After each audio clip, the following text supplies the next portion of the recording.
Uh, Coolboy52 says Aaron is having a rocky time. Not very cool comment. My comment about Aaron is the same as always. He's his own man. He gets to say what he wants to say, and I hope he makes $1 million. we were talking about him a lot tonight. No. I would. No, me and Vito. Yeah, you and Vito. Yeah. Why? Like what? Nothing. Just going over some Aaron news. Oh, well, I bet that was interesting. A few punchlines. I hope not. Someone might get hurt. Calismorn Rex says rest in piss Chevron. Fast Eddie says, hey Nick, can we get an under the desk camera so we can see April? Spend the $5 on some Lysol. See, only one of those you needed one sentence. It has to be sharp. That's the difference between me and Maddox. You got to have a punch. Did Maddox write that joke for Fast Eddie? He put it up on the best page in the universe. First update in years. Tenshi92 says, free doc. I don't give a shit. I want my entertainment back. Destiny did the same thing with a 15-year-old, and we let that slide. Let's cool down on weed there, honey. What? I like Destiny. I like Doc. Aaron Imholte planted those Twitch messages. Okay, that was funny. Damn. Grifty says, is Schedule 1 ketamine put you in the super duper hole? I've only tried the normal Schedule 3 ketamine. That's an interesting thing. There's different schedules of ketamine? No, ketamine's a Schedule 3 controlled substance. What the fuck is Schedule 1 ketamine? Is that a joke? Well, no, it's called the experts who write the documents for government just keep writing Schedule 1 when it's Schedule 3. Oh, okay. Let's move away from that allegation for just a second. I'll talk about a different case I had where I was representing someone who had a felony possession charge, and the government this was with THC. This was for THC oil before THC was legal in Minnesota. They had accused my client of possessing THC oil. Yeah, like a little, it was CBD oil, but they said there might be THC in it. They said they field tested it, right? And this is the drug task force in West Central Minnesota. So a multi-county, multi-jurisdictional task force. They raided this house, and the only thing they found, they were looking for meth, but what they found was CBD oil. And they said it might have THC in it. And they said it field tested positive for THC. Now, when I got the incident report from the officer, the drug recognition expert on the drug task force, when I got the report, the supplemental report to the investigation, they mentioned the reagent kit that they used. Now, they didn't write down the number of the reagent kit for a THC test, which I found curious. They wrote down the number for a PCP test. And when they described the process by which they field tested the substance, they wrote down the process you use for the PCP reagent test, not for the THC reagent test. Oh. The problem is the negative on a PCP test looks like a positive on a THC test. I don't know if people know this, but you can't just there's not like a drug test. There's not like I'll put a substance in here and it's a drug test that tells you what it is. It's not like a pregnancy test. No, you see, you have to go through these different tests for the substance, and each test for a specific thing because it has a reagent, a reactive agent that reacts in the presence of the substance. And so you have to go through and do trial and error. Like you can kind of infer if it's a powdery substance, you have a subset of things it might be. But the drug recognition expert on the drug task force who does this every day not only did the wrong test, he also wrote down the wrong test, and he recorded the results of a false test as a positive test for the wrong substance. That's pretty good. Because government sometimes makes mistakes. You get that Riley body cam footage. Dick would have made it with or without Maddox. He's obviously attention hungry and sharp enough.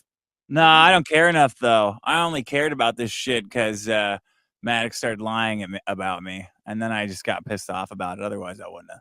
I don't give a fuck about the internet, really.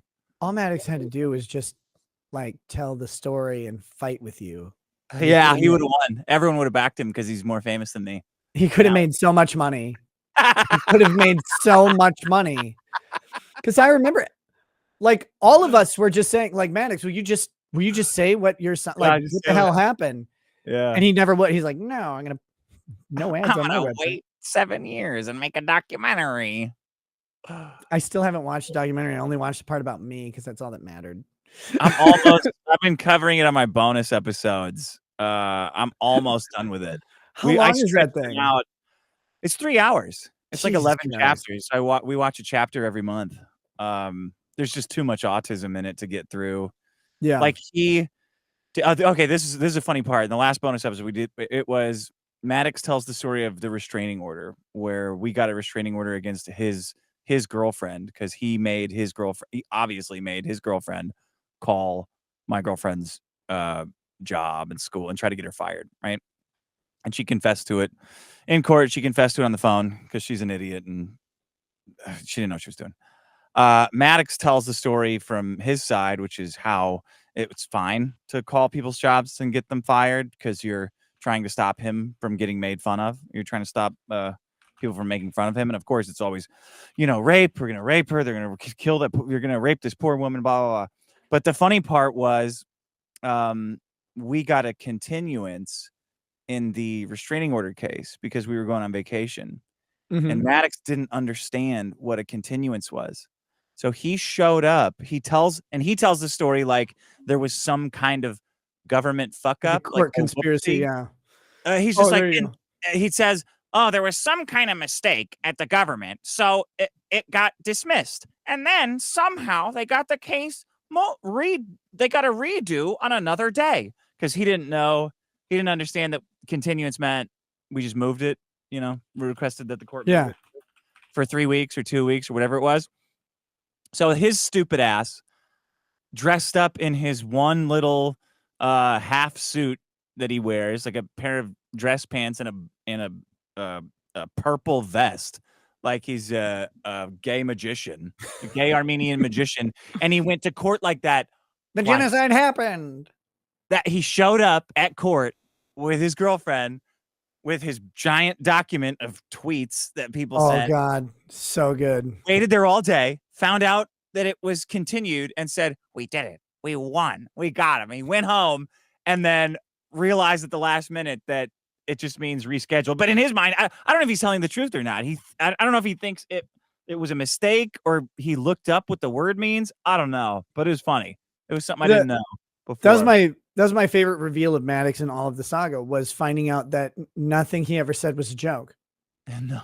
It made everything he said the funniest joke he's ever told, but he was serious about all of it. And I went back and I was like, oh, and I was reading those best page in the universe articles that he wrote. I thought they were hilarious satire, but it turns out they were that was his view of reality. It was so skewed. He's on Twitter tweeting at Jack Conti every day, trying to get my Patreon taken down. Me 04120 says, can you guys put the Sonichu medallions together and touch them mid-screen? I want to see what gets summoned. I don't even know where mine is. I think it's on a shelf. Did it get confiscated by the state? Is there? No, they didn't confiscate it at all. So it would have been in the thing. Would have been funny because then like one of them would have put it on like while they were doing their Buffalo Bill like try on of my stuff. In the evidence logger, they're like, I'm so pretty, right? Like put on the Sonichu medallion. Actually, I'm pretty sure one of them did that. Have you ever been to jail? No. Oh. No. I liked when the giant redheaded officer like locked himself in a room with me and he's like, here's your clothes to change into. I'm like, so you want me to be like naked all the way? Cause like, I mean, I'm not wearing much. He's like, yep, take it all off. I was like, all right, buddy. Cool. Like, stay back. Maintain distance. I guess enjoy the show. It was that was a strange experience for me. Did you lock eyes on him the whole time or? Oh yeah. Okay. Yeah. Because I don't know where he's looking. I don't give a shit. Like, I don't care. If someone sees me naked. Yeah. It's like, if you want to see me naked, I guess like it's fine. Sure. Like, Okay. But that whole the whole jail thing was just it was really surreal. Because like it Did you sucks. steal anybody's orange juice or have No, yours dude, stolen? I wasn't around anybody.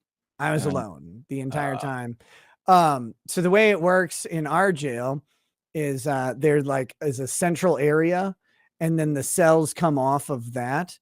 And so and wherever I was, there was only one other cell. So there was my cell, the central area, and then another cell. The central area had like the TVs and the phone that you could use. mhm. But here's the thing, my door was closed and I didn't even know I could open it.